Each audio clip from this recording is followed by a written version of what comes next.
संकट के दौर से गुजर रही ब्रिटेन की प्रधानमंत्री लिज ट्रस ने आज इस्तीफा दे दिया है। भारी दबाव के चलते उन्हें सिर्फ 45 दिन में प्रधानमंत्री पद से इस्तीफा देना पड़ा।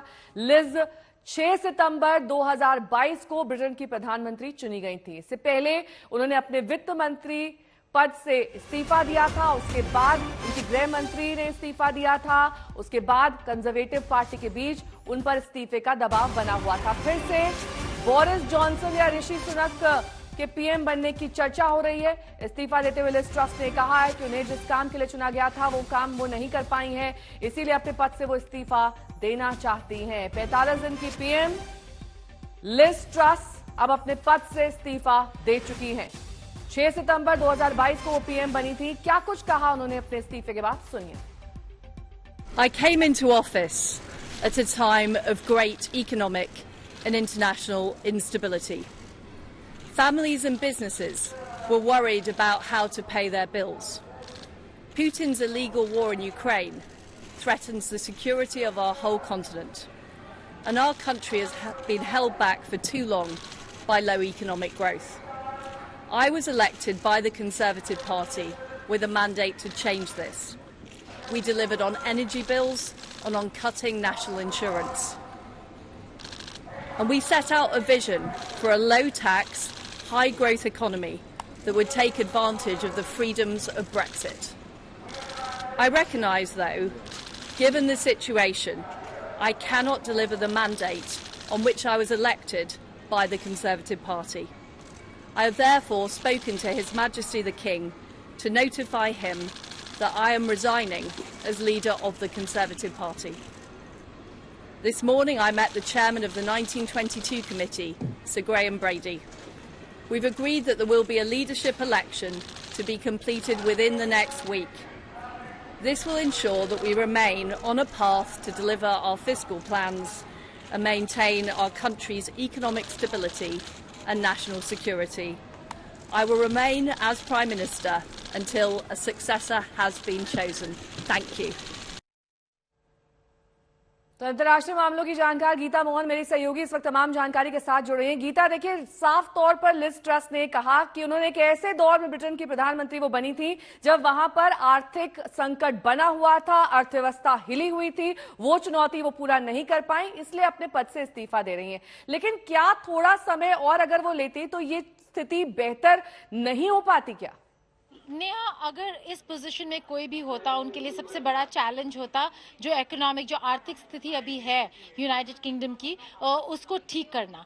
और आप सही कह रही है कि अगर वो थोड़ा और वक्त लेती तो शायद चीज़ें बेहतर हो सकती थी, लेकिन नहीं भी हो सकती थी। ऐसा क्यों कह रहे हैं हम? इसलिए क्योंकि जो उनके मिनी कैबिनेट के डिसीजंस थे वो काफ़ी ज़्यादा अनपॉपुलर हो गए, और न केवल लोग, जो एमपीज हैं वो भी खासा नाराज थे उन इकोनॉमिक पॉलिसीज को लेकर और वो मिनी बजट को लेकर, जिस वजह से आपने देखा फाइनेंस सेक्रेटरी को बदला गया जो वहाँ के वित्त मंत्री होते हैं, और फिर होम सेक्रेटरी भी ने भी इस्तीफा दे दिया। तो काफी सारे प्रॉब्लम्स लिज ट्रस को फेस करना पड़ रहा था।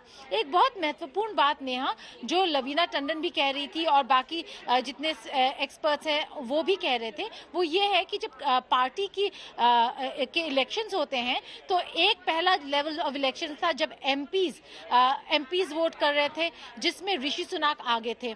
दूसरा लेवल था जहां पर पार्टी मेंबरशिप, यानी कि 1.5 लाख मेंबर्स ने वोट किया, जहां पर लिज ट्रस आगे निकली और इसलिए प्रधानमंत्री का पद उन्हें मिला। लेकिन सरकार चलाने में लोगों के या मेंबर्स की जरूरत नहीं, ये इन्हीं एमपीज की जरूरत पड़ती है, और वहां पर ऋषि सुनाक की पॉपुलैरिटी कम नहीं हुई और लिज ट्रस की पॉपुलैरिटी ज्यादा नहीं हुई।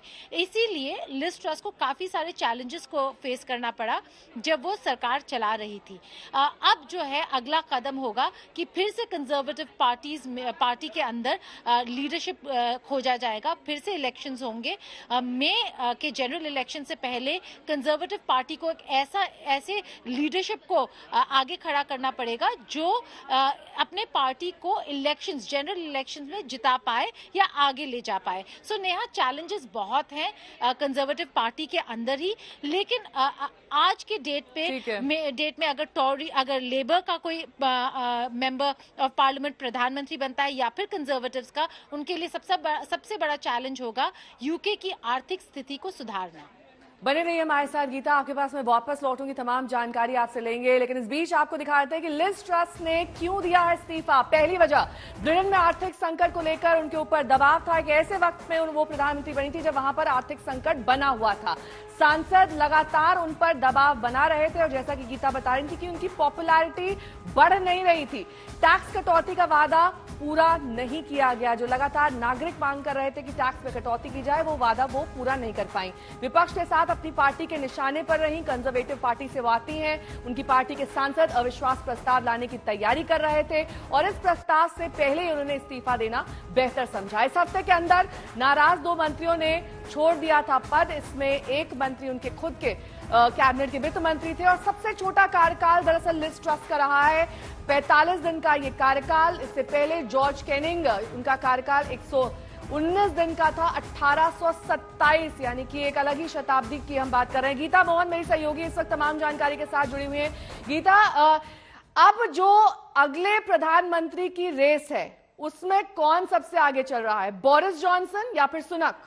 देखिए, ऋषि सुनक को ऑलरेडी जो कंजर्वेटिव पार्टी के मेंबर्स हैं, पार्लियामेंट्री मेंबर्स हैं, एमपीज, उनका सपोर्ट काफ़ी था। ऑलमोस्ट 60% सपोर्ट ऋषि सुनक के पास था। लेकिन कहीं ना कहीं जो बोरिस जॉनसन लॉयलिस्ट थे नेहा, वो फिर से बोरिस जॉनसन का नाम ले रहे हैं, कह रहे हैं कि बोरिस जॉनसन को भी इतने छोटे स्कैंडल, यानी कि पार्टी गेट स्कैंडल या कोविड में रूल्स को वायलेट करना, जो काफ़ी देशों में काफी लीडर्स ने किया है, उस वजह से सरकार से जाना जायज नहीं था।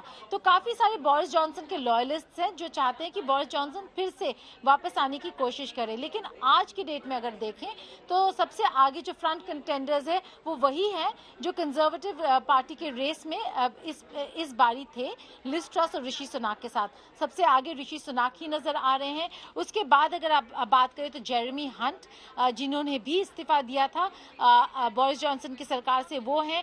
पेनी मॉर्डॉन्ट, बेन वॉलिस जो डिफेंस सेक्रेटरी थे बोरिस जॉनसन की सरकार में, ये फ्रंट रनर्स है, कंटेंडर्स हैं। लेकिन आखिरकार नेहा, वापस से अगर सेम प्रोसेस होगा और 2 डिफरेंट लेवल्स होंगे, फेजेस होंगे, जहां पे एक तरफ एमपीज वोट करेंगे, फिर पार्टी मेंबर्स वोट करेंगे, तो फिर से वही मामला आके अटक जाएगा कि मेंबर्स ने वोट कर दिया जिस इंसान को, वो अगर प्रधानमंत्री बन जाता है और उसके पास एमपीज का सपोर्ट ना हो तो सरकार नहीं चल सकती। इसीलिए आपने देखा लगातार लिज ट्रस के प्राइम मिनिस्टरशिप में भी इस्तीफा दे रहे थे। होम सेक्रेटरी ने आज इस्तीफा दिया, फाइनेंस सेक्रेटरी को बदला गया जो वित्त मंत्री हैं, क्योंकि जो मिनी बजट था, जो इकोनॉमिक पॉलिसीज थे, वो अनएक्सेप्टेबल थे।